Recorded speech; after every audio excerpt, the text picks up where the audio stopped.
আল্লাহ যেসব মানুষদের সৃষ্টি করেছেন একমাত্র জাহান্নামে দেওয়ার জন্য, অর্থাৎ যাদের জন্মই হয়েছে জাহান্নামে নিক্ষিপ্ত হওয়ার জন্য, তারা কারা? আমি কি জান্নাতের দিকে নাকি জাহান্নামের দিকে অগ্রসর হচ্ছি? এ বিষয়টি জানার ইচ্ছা প্রত্যেক ইমানদারী ব্যক্তির অন্তরে লালন করার কথা। মহান আল্লাহ পবিত্র কোরআনে সূরা আল আরাফে বলেছেন, আর আমি তো বহু জিন ও মানুষকে জাহান্নামের জন্য সৃষ্টি করেছি। তাদের হৃদয় আছে, কিন্তু তা দিয়ে তারা উপলব্ধি করে না।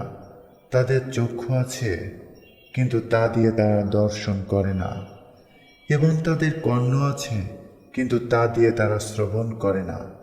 এরা চতুষ্পদ জন্তুর ন্যায়, বরং তা অপেক্ষাও অধিক বিভ্রান্ত। তারাই হলো উদাসীন। অর্থাৎ অন্তর, চোখ, কান এগুলি মহান আল্লাহ এজন্যই দান করেছেন, যাতে মানুষ তার দ্বারা উপকৃত হয়ে নিজ প্রভুকে চিনতে পারে, তার নিদর্শন সমূহ লক্ষ্য করে এবং সত্যের বাণী মন দিয়ে শোনে। কিন্তু যে ব্যক্তি ওই সকল অঙ্গ প্রত্যঙ্গ দ্বারা উপকার নেয় না, যেন উপকার না নেওয়ার কারণে সে পশুর মতো, বরং তার থেকেও অধম।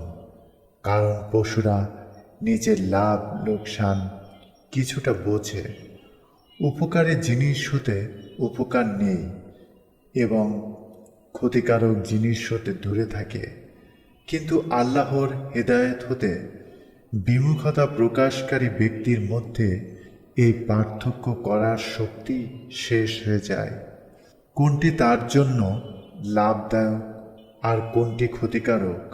আর সেই কারণেই পরবর্তী বাক্যে তাদেরকে গাফিল বা উদাসীন বলা হয়েছে।